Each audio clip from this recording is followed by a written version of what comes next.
Instituto Multidisciplinario de Especialización. Formación con sentido humano.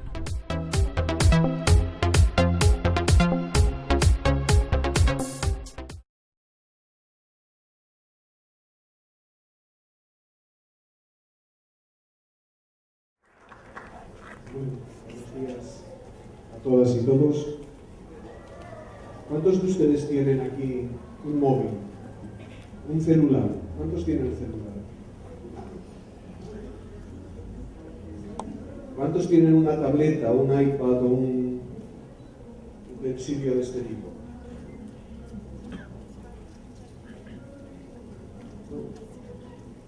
No son pocos, pero podrían ser más. Está bien.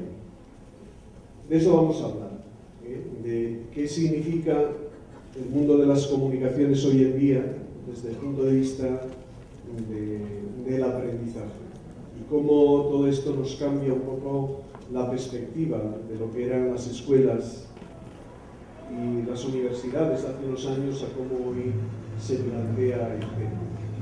Vamos a ver. Como hemos puesto la característica de conferencia interactiva, no voy a hablar mucho, así que dejaremos la parte más interesante para la discusión, para que luego podamos dialogar un poco sobre este tipo de cuestiones. Estos 4 que serán 5 puntos quería tratar. Primero, ¿qué es el aprendizaje ubicuo? ¿Cómo se ha llegado hasta esa idea y qué tipo de elementos incluye plantearse hoy este tema? ¿Qué consecuencias podemos extraer de él para la práctica docente? ¿De qué manera nos cambia el paradigma de qué significa enseñar y qué significa aprender? ¿Y qué condiciones se podrían establecer para un buen desarrollo del aprendizaje ubicuo? Vamos a ver. Tenéis ahí uno de los libros así que mejor han tratado el tema y que lo han visto de una manera más sistemática, y cómo al final lo que supone el aprendizaje ubicuo es la idea de que ya no se aprende en las escuelas, que el aprendizaje en realidad se realiza en cualquier lugar, en cualquier momento y de fuentes muy diversas, ¿no? Y que por tanto la pérdida de esta, diríamos, exclusividad que parecíamos tener los centros formativos, esto nos afecta a todos. Quiero decir que afecta al tipo de planteamiento que se tiene que hacer desde las escuelas, afecta al tipo de fuentes que se pueden utilizar y por tanto tiene una consecuencia muy importante con respecto a qué significa aprender hoy en día, porque ya no va a ser lo mismo que el hecho de estar sentado durante horas y horas escuchando a profesores y sometido, diríamos, un poco a la exclusividad del pensamiento de determinadas personas en relación a lo que nosotros podemos saber o podemos enterarnos de las cosas, ¿no? Es decir, está la escuela, pero está en muchos lugares uno puede recoger información por muchas vías y, en definitiva, además, ya no solamente que las cosas tengan que ser así, es que es bueno que sean así y tenemos que preparar a nuestros estudiantes para que sean capaces de sacar el partido que todo esto significa de cara a la consecución de buena información y ya veréis al aprendizaje de lo que esto tiene consigo, ¿no? Vamos a ver. Para entendernos un poco, el aprendizaje ubicuo significa un aprendizaje que está basado en las tecnologías y por tanto tiene mucho que ver con los nuevos recursos que tenemos para el acceso a la información y que nos permite acceder a contenidos formativos en cualquier lugar y en cualquier momento. Siempre se ha dicho que las coordenadas espaciotemporales eran unas coordenadas limitantes, ¿no?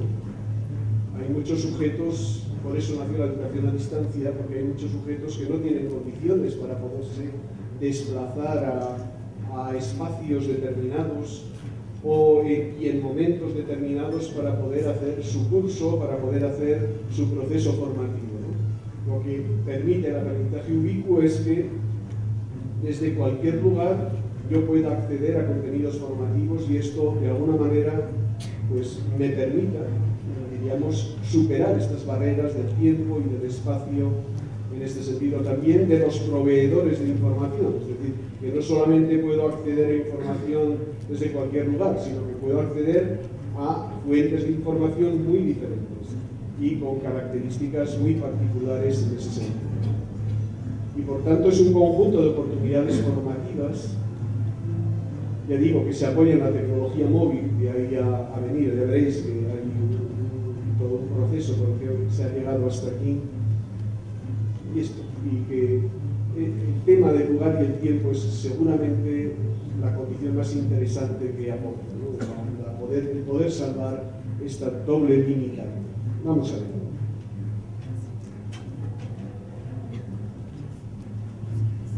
Hablamos de nuevas tecnologías, pero no tendríamos por qué hablar de nuevas tecnologías solamente, ¿no? Quiero decir, lo que está claro hoy es que la información está disponible en soportes diversos. Algunos son soportes virtuales, pero otros son soportes que siguen siendo soportes convencionales, ¿no?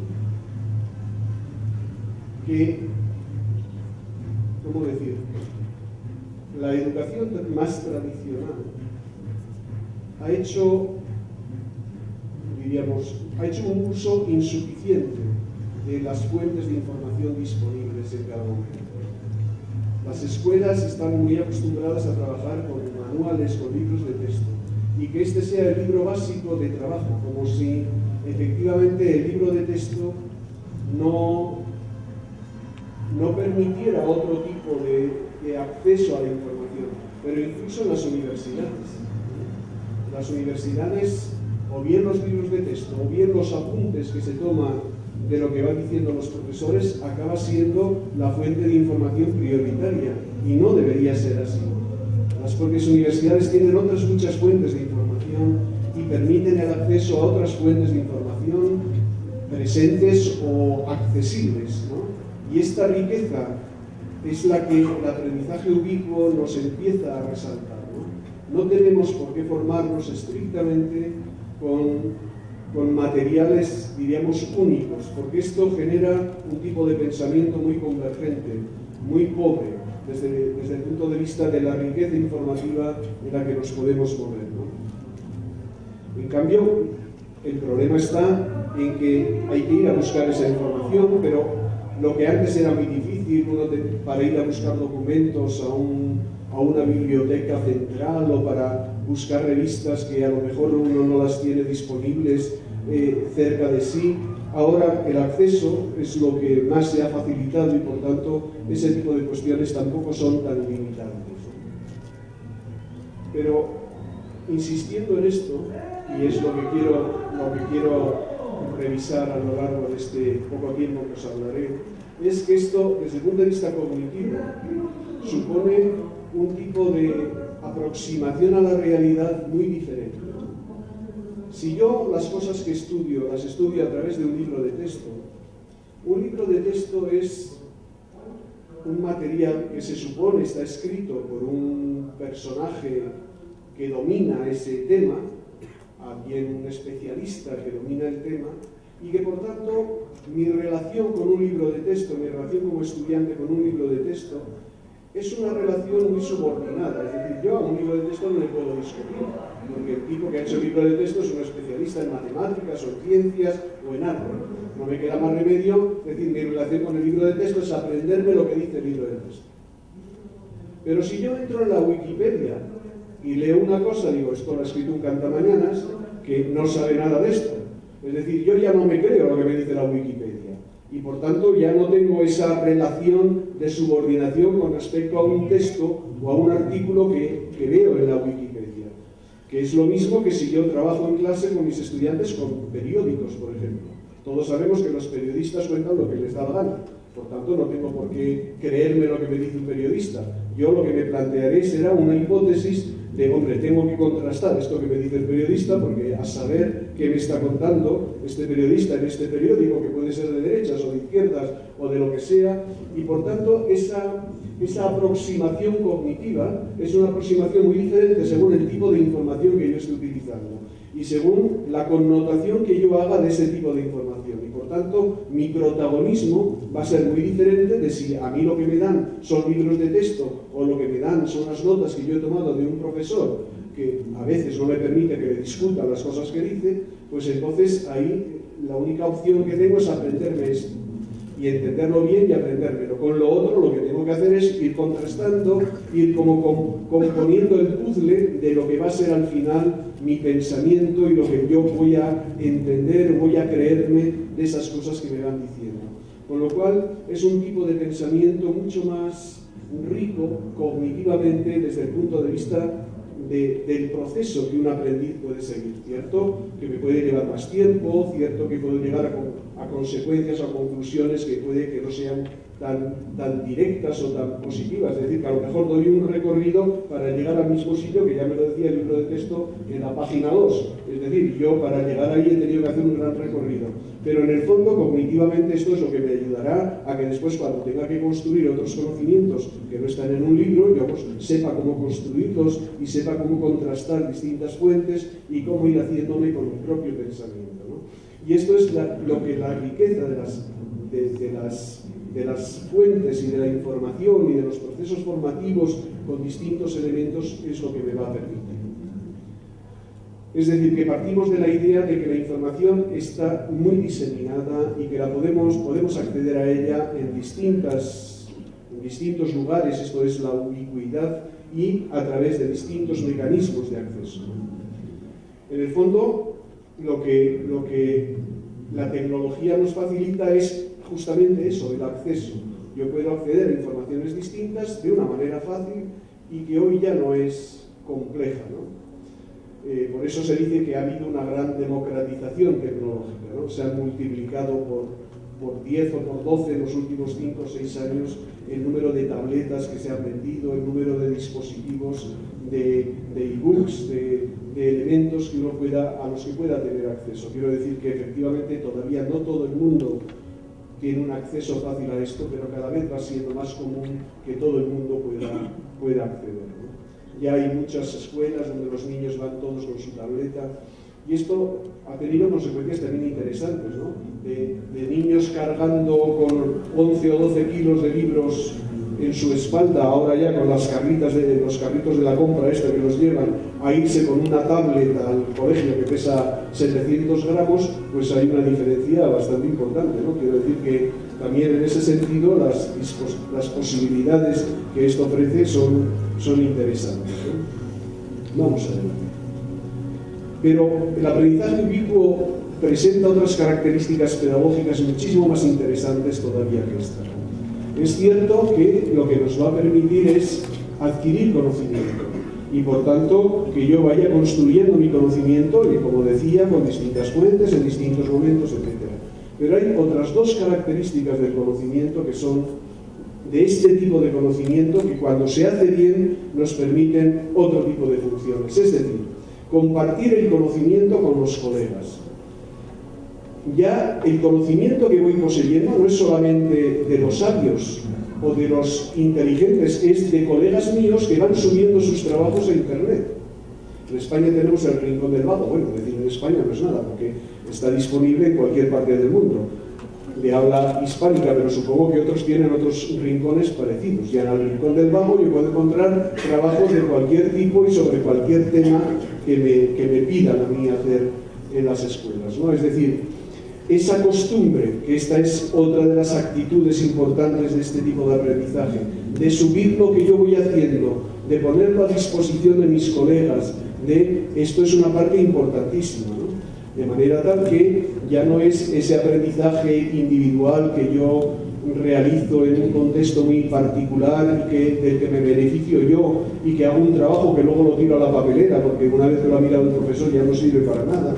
Yo esto, cuando estoy trabajando bien con Internet, me acostumbro a subirlo, lo pongo a disposición de los demás, comparto la experiencia con ellos y, de alguna manera, esto también da pie a vicios, pero puede dar pie a virtudes. Quiero decir que, efectivamente, lo pueden utilizar mal, pueden copiármelo, pueden bajárselo y presentarlo como suyo, pero en definitiva es un conocimiento disponible, y esta es una parte desde mi punto de vista muy importante, ¿no? Y hay un segundo elemento, que esta combinación entre trabajo personal y trabajo en instituciones hace que también pueda compartir conocimiento con la organización a la que yo estoy, en la que me estoy formando, con la que estoy participando, etc., ¿no? Y esto lo que permite es generar un historial de trabajos que se van haciendo en las distintas disciplinas o que se van haciendo en los distintos ámbitos, y lo que significa que también la propia organización se va enriqueciendo en este sentido, ¿no? Todos los materiales que los estudiantes de una determinada generación van elaborando se pueden guardar en la institución, y esto constituye un material que es importante como elemento de documentación al cual pueden acudir otros. Figuraos que hemos trabajado por proyectos y que los niños de nuestras clases han hecho sus proyectos. En lugar de tirarlos o en lugar de despreciarlos como elementos que ya han cumplido su objetivo, yo los guardo, y los guardo dentro de bibliotecas de proyectos que tenemos en la propia institución. Es decir, comparto mi conocimiento con la institución en la que estoy. Los alumnos siguientes que tengan que hacer proyectos podrán mirar primero qué proyectos ya están hechos y aprender de esos proyectos qué características tienen, cómo se pueden hacer, qué tipo de cosa, diríamos, hace un poco de elemento de contraste, de elemento de referente que me puede ayudar mucho a saber cómo organizar el trabajo que yo tengo que hacer. Más todavía, si claro, el aprendizaje, quiero decir, la tecnología me permite acceder a fuentes de información desde distintos sitios. Es decir, el chico o la chica que tiene que hacer su trabajo sobre determinado tema a distancia tiene todo el apoyo que le pueden prestar todos estos materiales que ya están elaborados, que la institución pone a su disposición, y que efectivamente esto me permite trabajar, ¿no? Y digo lo mismo desde los profesores. Los profesores hemos hecho programaciones, hemos hecho proyectos, hemos hecho unidades de trabajo para nuestros estudiantes, y esto lo podemos compartir también con nuestra organización. Va generando un conjunto, una base de un repertorio diríamos, de documentos, etcétera, que nosotros vamos guardando en internet o vamos guardando en la web de nuestra institución, y que quedan a disposición de siguientes profesores, de siguientes estudiantes que puedan utilizarse, que puedan enriquecerse de todo esto. Esta riqueza que nos permite este aprendizaje ubicuo es importantísimo, ¿no?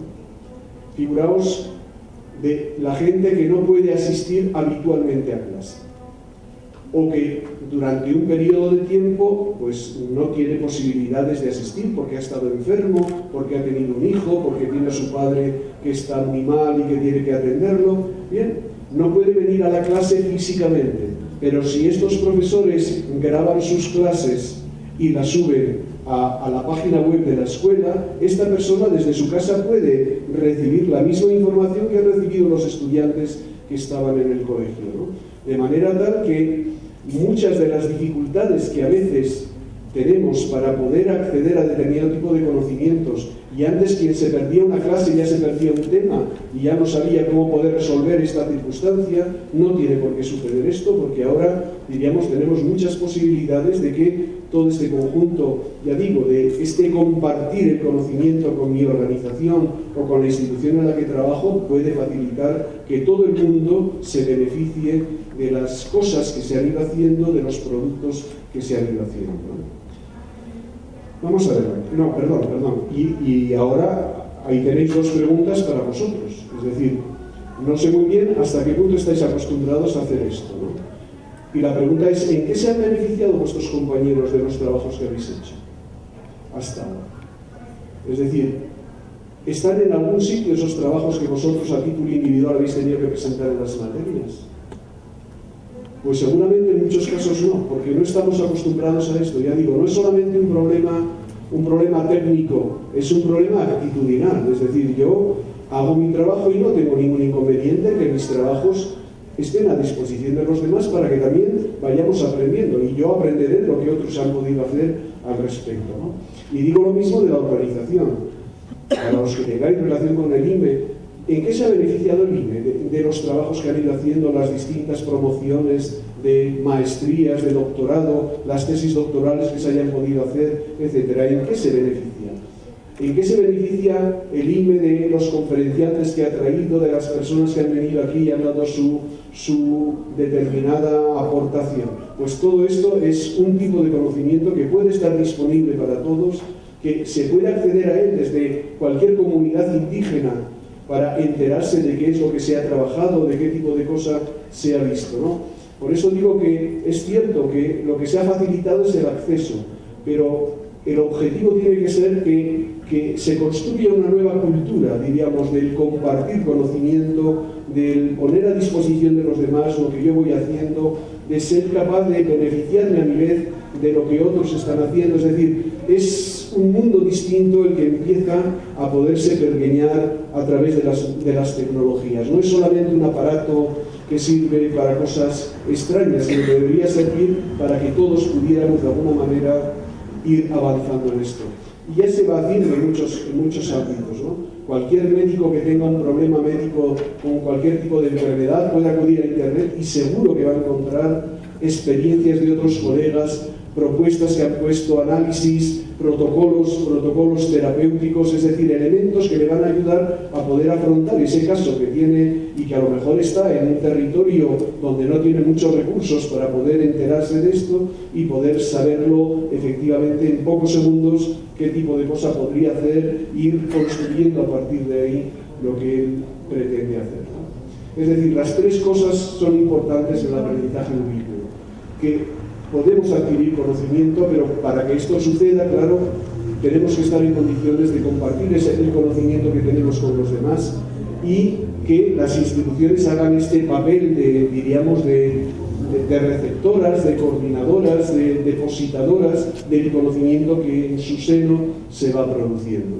Y veréis que estas son las ideas que se van repitiendo de una manera u otra, ¿no? Vamos a ver.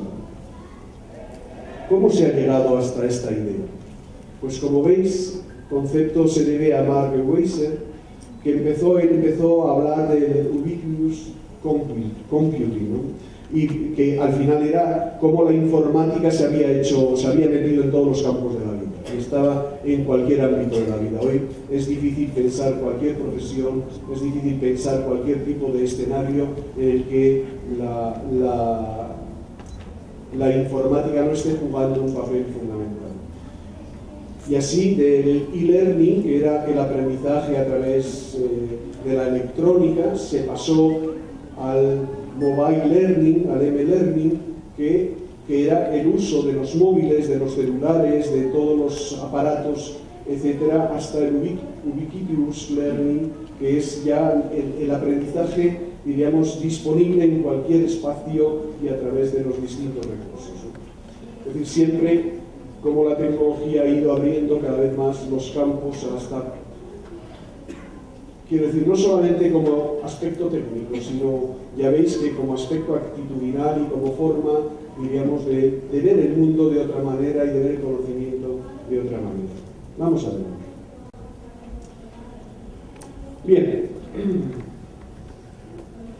Aquí lo que quería señalaros era que efectivamente este es un concepto que ha nacido del mundo de las tecnologías. Para algunos este será su pecado capital, que siempre lo atribuirán, que esto es un problema de las tecnologías, pero se le podría dar un contenido distinto y verlo y analizarlo desde una perspectiva mucho más educativa, ¿no?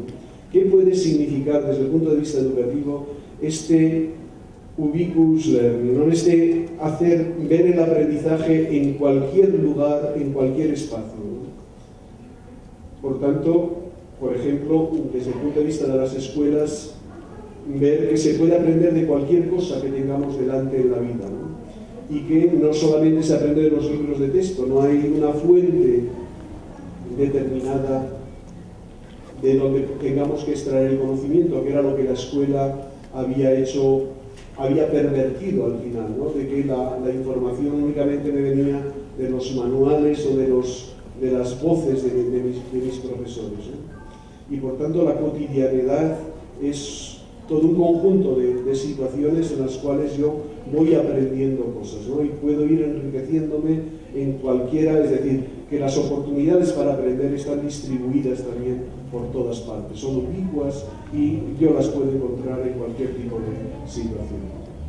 En segundo lugar, la importancia que tiene poder ir a las fuentes, ¿no? Poder ir a las fuentes. No solamente en la tecnología, ¿no? Amazon tiene los ebooks, los Kindle que distribuye Amazon. Y claro, como Amazon es a la vez una multinacional de distribución, tú estás leyendo algo, cita a un autor, y tú dices, vaya, qué cita tan interesante, qué idea tan interesante. E inmediatamente picas en el nombre del autor y Amazon te manda el libro de ese autor y te llega en 10 minutos a tu ebook. Claro, lo tienes que pagar, pero tampoco el precio es que sea tan fundamental. Es decir, tú estás leyendo algo que te ha interesado y tú dices, mira este autor, qué ideas interesantes tiene. E inmediatamente, si tú lo quieres, Amazon te envía a tu ebook el libro que te gustaría consultar. Es decir, que te da una facilidad para poder entrar en contacto con distintas fuentes fabulosa. Hace un par de años, Frank Finkel, bueno, el autor se llama Finkel, escribió un libro que se titula Dar clase con la boca cerrada. Dar clase con la boca cerrada. Fijaos qué interesante, porque esto rompe un poco la idea de que, claro, lo importante al dar clases es el profesor que te va contando lo que sabe y te va explicando. No. Él decía, se puede dar clase con la boca cerrada. Claro, dar clase con la boca cerrada, va explicando él, es dar la voz a los libros, dar la voz a Internet, dar la voz a los propios estudiantes, dar la voz a documentos disponibles, dar la voz a otras fuentes. Es decir, que cuando el profesor calla no es que no se produzca conocimiento, se puede producir conocimiento, pero de otras fuentes distintas a las del propio profesor. Y esto, que en el futuro será lo que vaya a acontecer, no es que no hablemos, para los profesores es imposible no hablar, tendrían que sellarnos o cosernos la boca para que no hablemos, ¿no? Pero la historia está en que no tendremos que hablar tanto, por lo menos, ¿no? Porque hay otro tipo de fuentes en las cuales yo puedo recoger mucha información interesante para mí. Y entonces, ¿qué es la función de los profesores? ¿O qué puede llegar a ser la función de los profesores? Pues algo así como creadores de ambientes de aprendizaje, facilitadores de que los sujetos puedan llegar a esas fuentes.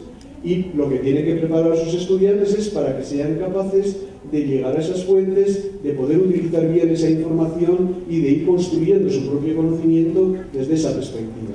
No hace falta que seamos nosotros los que comuniquemos el conocimiento. Se podrá hacer esa comunicación de conocimiento, pero también a través de abrir estos otros caminos, ¿no? Y por tanto eso, salirse de esa comunicación unidireccional profesor-estudiante. Y luego, claro, esto significa hacer el empowerment de hacer a los estudiantes más fuertes, más protagonistas de su propio aprendizaje, que ellos entiendan que al final no siempre van a tener profesores que les enseñen y que por tanto lo que tienen que acostumbrarse es a saber cómo manejarse con las fuentes de información, cómo contrastarlas, cómo generar conocimiento a partir, diríamos, de las muchas posibilidades que hoy en día ya ofrece este aprendizaje ubicuo. Vamos adelante. Bien, la misma idea, la ubicuidad, se refiere al acceso a propuestas formativas a las que se puede acceder desde cualquier lugar y en cualquier momento. Y por tanto, se puede aprender fuera de las aulas, es decir, no es necesario acudir a las aulas ni siquiera para aprender aprendizajes académicos, para adquirir aprendizajes académicos. Y, por tanto, se puede aprender en contextos no académicos, tanto aprendizajes académicos como otros aprendizajes que no son académicos, ¿no? Es decir, el aprendizaje sale de las aulas y uno va pudiendo aprender otro tipo de cosas distintas de las que se les ofertan en las aulas, ¿no? Incluso aprendizajes, ya digo, no necesariamente académicos, ¿no? pero también aprendizajes académicos. Hay un principio para nosotros ahora en Bolonia, en todo esto que ha sido Bolonia, en la Universidad Europea, que viene a decir: lo que importa es lo que las personas saben, no dónde o con quién lo han aprendido, ¿no? Es decir, para una escuela, la historia está en que sus estudiantes al final tienen que saber cosas. No es necesario que las hayan aprendido contigo. Por esto, las evaluaciones a veces no tienen que ser evaluaciones para controlar lo que han aprendido conmigo. Es decir, no para ver si saben repetir lo que yo les he dicho, sino si saben las cosas que deberían aprender conmigo. Es decir, yo tendría que ser un ayudante de mis estudiantes para que aprendan determinado tipo de cosas. Si ya las han aprendido, aunque no sea conmigo, lo que tengo que hacer es reconocérselo. Y por tanto, no es tanto esa dependencia que yo genero con respecto a mí, ¿no?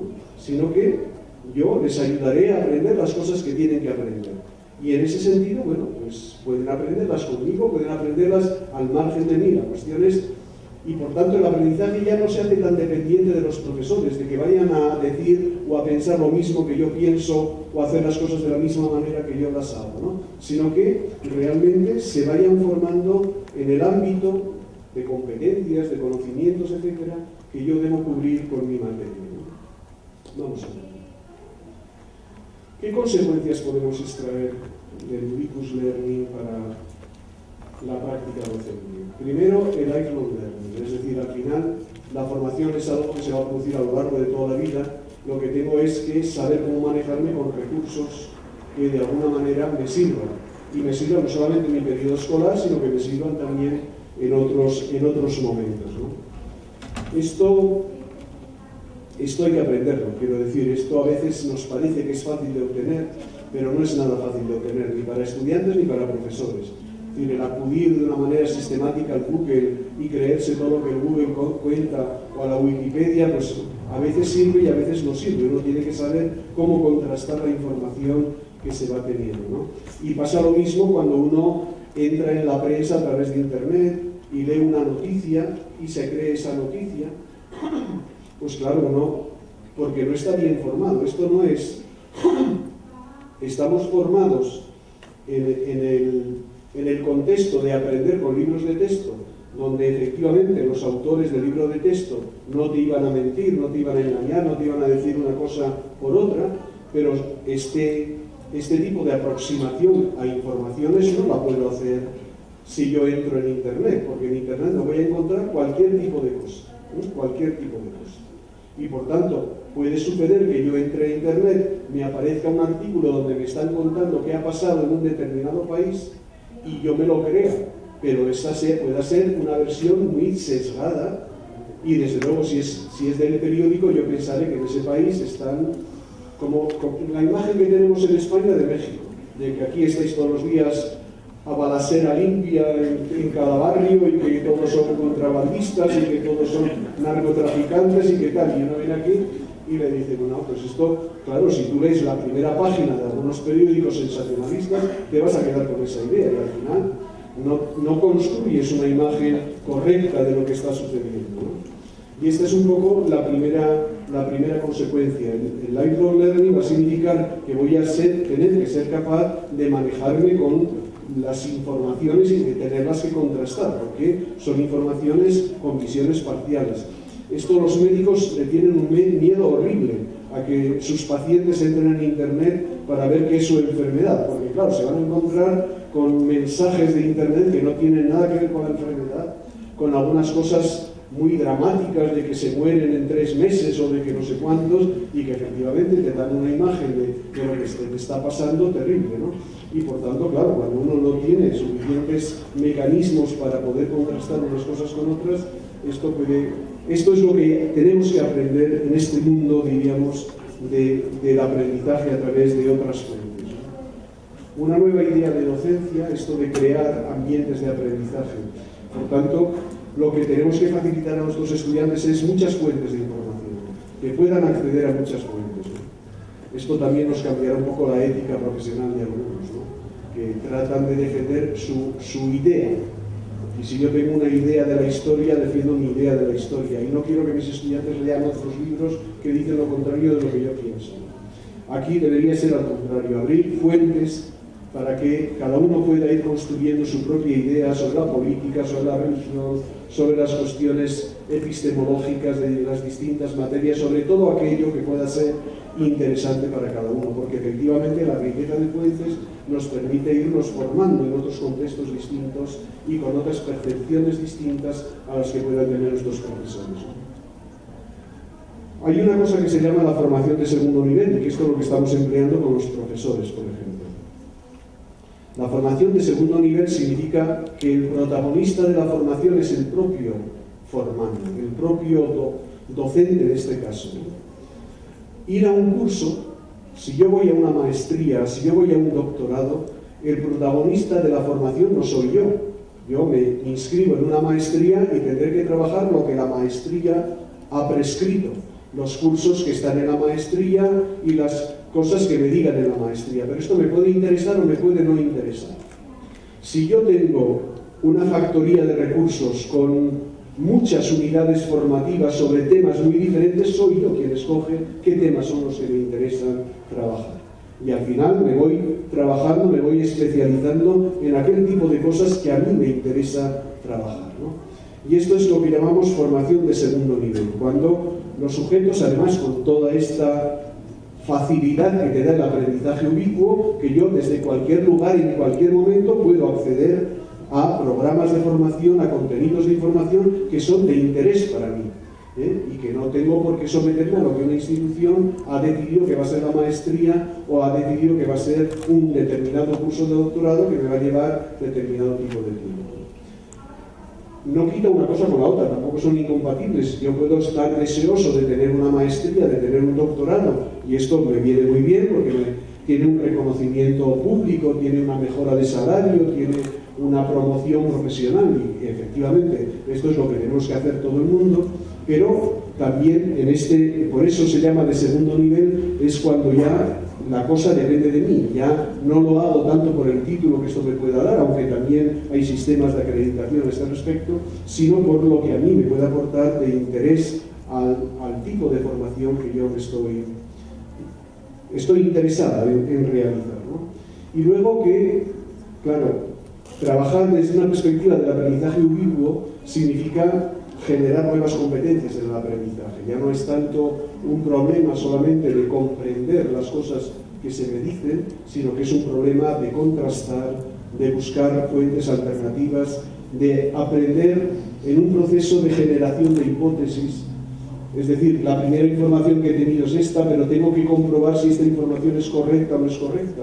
Es decir, y tengo que buscar otro tipo de informaciones complementarias que me permitan asegurar, confirmar la hipótesis o negarla, o tener que complementar con otro tipo de informaciones que me permitan saber si efectivamente esto que estoy leyendo y esta idea que me estoy haciendo se corresponde o no se corresponde con la realidad.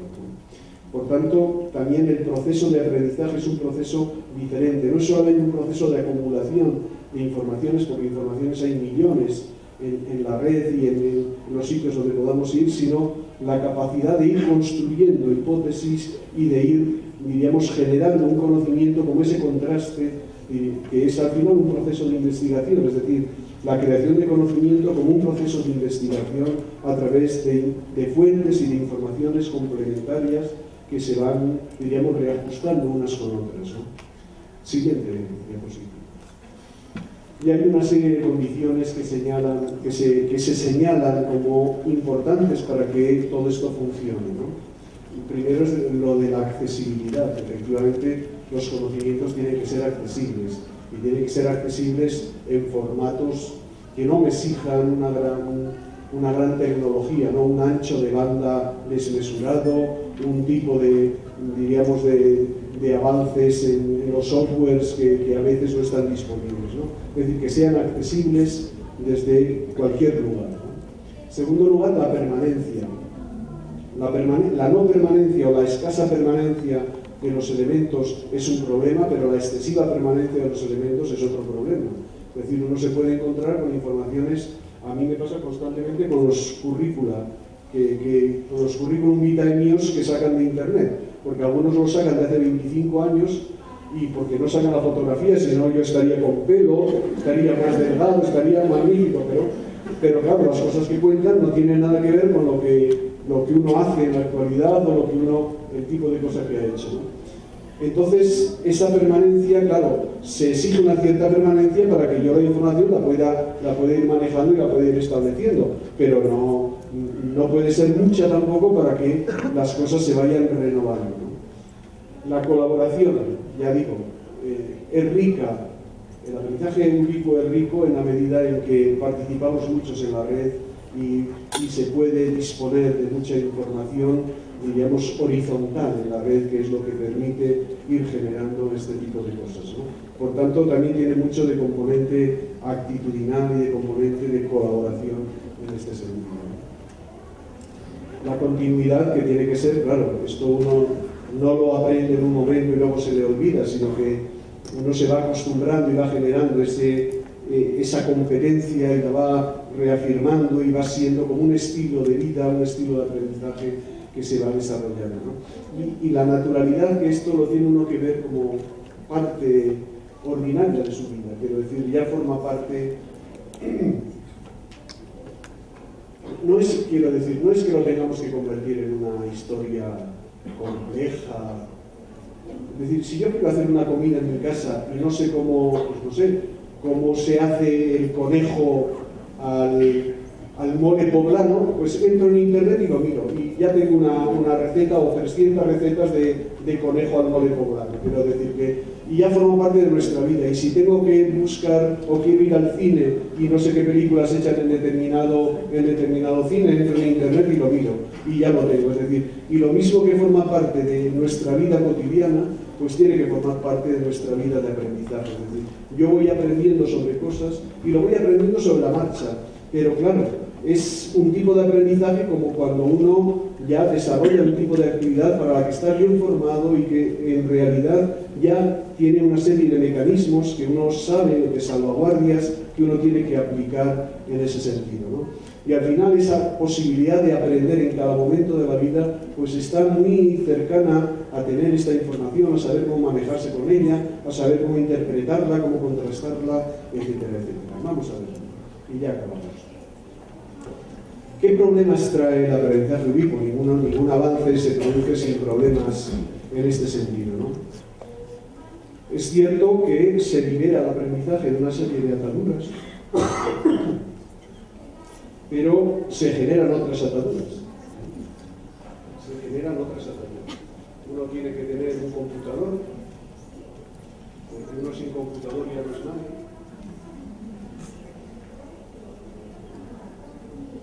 Y tiene que tener acceso a internet, porque si no tampoco te sirve de nada tener el computador. Tiene que tener un ancho de banda suficiente, porque si estás con el puntito del final tampoco te sirve para poder acceder a cosas interesantes, ¿no? Es decir, hay otras ataduras de tipo técnico que también es de tipo económico que al final acaban teniendo importancia. También todo esto, claro, corre el riesgo de agrandar las diferencias entre gente que tiene posibilidades económicas de estar incluido en esto y gente que no las tiene, ¿no? A veces son dificultades económicas y otras veces son dificultades culturales, de alguien que no se ha planteado nunca que a él podría servir un acceso a internet, etc. Esto siempre trae esta dificultad, pero este hecho no debería dificultarnos el que fuéramos avanzando, porque lo que tenemos que buscar es que todo el mundo pueda acceder a esto, pero al final este va a ser el camino que vamos a recorrer y es un camino que nos facilita la vida, no que nos la dificulta, ¿no? Vamos a ver. En realidad, también lo que está disponible es la información, ¿eh? Y por tanto, y el acceso. La cuestión es cómo convertir esa información en conocimiento, que era lo que he venido señalando, ¿no? Cómo hacer que esa información realmente me permita conocer mejor las cosas, me permita situarme mejor ante determinado tipo de problemas, etc. Y por tanto, esto son competencias que la escuela sí debe suministrar a sus estudiantes, ¿no? Ayudarles, supervisarles, acompañarles en ese proceso. Pero esto tiene un problema, es decir, para que nuestros niños y niñas vayan asimilando esta competencia la tienen que tener los profesores, porque si no, ¿de qué demonios, de dónde van a sacar para poderles enseñar esto, ¿no? Y para que los profesores a los profesores les tienen que formar en las normales y en las facultades en este tipo de competencias. Y esto es como una pescadilla que se muerde la cola. Como no empecemos bien en la universidad a trabajar en la formación de profesores, ellos no serán capaces de hacerlo en las escuelas y al final los niños les superarán, pero claro, lo superarán de una manera desmadrada, sin tener este tipo de competencias que son las que efectivamente les van a permitir que la información no sea una información seca, fría, que no se sabe cómo manejar, sino que sea una información rica en relación al conocimiento que se pueda desarrollar ahí, ¿no? Bueno, y también pues esto que decíamos antes de la continuidad y de la naturalidad, que yo vaya donde vaya, esté donde esté, sé que pueda acceder a determinado tipo de conocimientos, a determinado tipo de información, y que esto, pues esto nos relativiza un poco el problema de la información al menos, ¿no?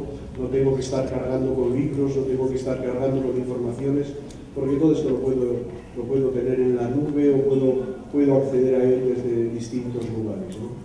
Vamos adelante. Requiere nuevos hábitos de aprendizaje, está claro, y esa competencia del manejo de la información que tiene muchos elementos, es decir, uno tiene que saber localizarla, tiene que saber seleccionarla, tiene que saber asimilarla, tiene que saber reproducirla, porque decíamos que no es solamente que yo la utilice, sino que también tengo que ser capaz de saber cómo subir a Internet mis propias producciones, mi propio trabajo y cómo compartir esas informaciones y mi propia experiencia de aprendizaje con los sujetos, ¿no? Ya lo decía antes, que no importa dónde los sujetos aprendan, sino que realmente aprendan, ¿no? Ni con quién aprendan, sino que realmente aprendan. Esto no es muy habitual en la enseñanza, ¿no? Una de las imágenes que tenemos los profesores metidas en la cabeza es que los estudiantes aprenden gracias a nosotros. Gracias a nosotros. Y no es muy verdad esto. A veces aprenden a pesar de nosotros. A pesar de nosotros. Y otras muchas veces aprenden por sí mismos. Es decir, nosotros no hemos hecho nada para que aprendan, pero van aprendiendo cosas porque les van saliendo, ¿no?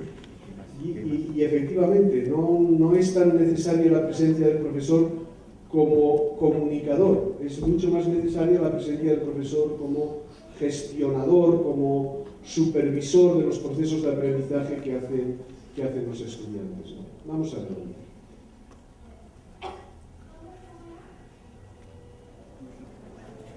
También lo decía antes, si esto es así, si se puede aprender en cualquier lugar, si se puede aprender de muchas maneras, las instituciones académicas tienen que ser competentes en dos tipos de cosas.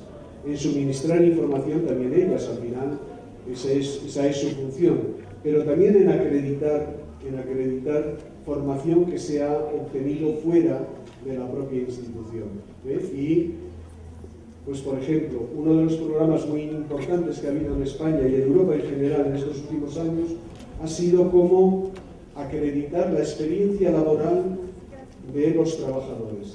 Es decir, una persona que ha estado de contable en una empresa, si quiere hacer la carrera de contabilidad, el curso de contabilidad, ¿qué le puedo acreditar? No tiene por qué hacer todas las materias de contabilidad que se dan en un curso de contabilidad, porque él ha estado de contable en una empresa y sabe muchas de las cosas que van a intentar enseñarle en la universidad, ¿no? Y por tanto, ¿qué cosas le acreditamos como competencias que ya posee y que por tanto no precisa nuevamente recurrir a ellas, ¿no? O uno que ha sido deportista y quiere hacer la carrera de educación física o el curso de educación física, no tengo por qué hacerle que haga entrenamientos estúpidos. Si es un tío que ha estado en alta competición, ¿Para qué demonios le voy a hacer pasar por tonterías que están haciendo mis estudiantes en el curso de educación física? Pues lo mejor que puedo hacer es reconocer las muchas cosas que ya sabe y hacerle que complete aquellas otras cosas, a lo mejor más teóricas, etcétera, que puede desarrollar. Con lo cual es un doble trabajo muy interesante para las instituciones de formación, cómo acreditar competencias que los sujetos ya poseen y que las han adquirido fuera de la propia escuela, ¿no?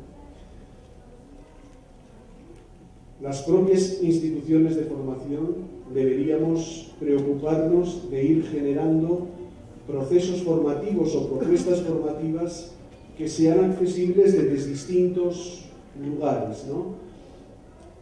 Esto para nosotros ya se ha convertido en una obligación prácticamente. Todos los cursos tienen que tener al menos un 30% de elementos virtuales. Es decir, no tienen que ser únicamente presenciales, tiene que haber la posibilidad de que los sujetos accedan a contenidos formativos desde el lugar donde estén, desde la parte donde estén, ¿no? Con lo cual se suaviza la exigencia de la presencialidad y la exigencia y los gastos que genera esto y todo este tipo de, diríamos, de dinámicas más tradicionales en el ámbito educativo, ¿no? Y finalmente, no sé si sabéis la historia de los MOOCs, estos MOOCs que están apareciendo. En este momento cualquiera de vosotros puede hacer un curso, pues qué sé yo, de administración de empresas, de dominio del inglés, pero suministrado por las mejores universidades americanas. Y es un curso gratuito. Es decir, yo puedo acceder a Internet, entrar en la Universidad de Princeton y ver qué tipo de oferta formativa gratuita hace. Y entonces yo tendré cursos que están ofertando, diríamos, y que son accesibles desde cualquier parte del mundo. Y que tú has hecho el curso de esta universidad, que seguramente con esto lo que hace es un curso básico, pero con lo cual ya te va diciendo, mira, ya ves qué bien hacemos este tipo de cosas en Princeton, si tienes idea de especializarte, ven con nosotros para que efectivamente aquí vayas cursando el siguiente nivel en tu carrera, ¿no? Pero ya te están ofreciendo cursos gratuitos de altísimo nivel para formarse en cualquier lugar, ¿no? Lo que quiere decir que todo este mundo de la formación va a tener un vuelco en los próximos años a raíz de las posibilidades que ofrece este tema del aprendizaje en línea, ¿no? Vamos a ver. Y por mi parte, nada más. Ahora a ver qué tipo de preguntas, qué tipo de cuestiones os planteáis y a ver si soy capaz de responder alguna de ellas.